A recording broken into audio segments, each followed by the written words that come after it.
Narinig ko lang to pero ang ganda ng sinabi niya dito. Tungkol to sa mga pass nyo. Sino ba dito yung nagmamaneo? Di ba pag nagda-drive kayo, may malaking bintana sa harap nyo? Windshield kung i-correct nyo ako. Ngayon, sa harap nyo di ba may maliit na salamin? Rear view mirror naman kung tawagin ito.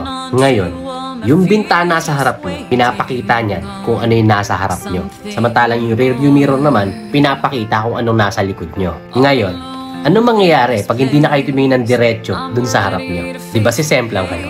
Disgrasya ang akabutin nyo. Kasi, yung rear view na nagpapakita ng nasa likuran nyo ay para lang sa reference nyo. Agree ba kayo? Ibig sabihin, mabilis lang ang tingin. Reference lang, quick glance lang, para may idea ka lang kung anong nasa likod mo. Tignan mo lang kung anong pinagdaanan mo. Alalahanin mo lang kung anong lesson ang tinuro sa'yo. Then balik na ulit yung tingin dyan sa harapan mo. Ito yung bagay na magandang laging nasa isip mo about sa nakaraan mo. Babalikan mo lang siya for reference, for lessons learned, pero hindi ka pwedeng magstay doon. Kasi tapos na yun. Wala ka nang magagawa doon. Reference mo na lang yun with capital R. Kung meron ka lang magagawa is yung sa ngayon. At kung saan ka patungo at kung anong tatahakin mong direksyon. Meron pa kaliwa, meron pa kanan. Depende yan sa gusto mong destinasyon. Clear ba tayo doon?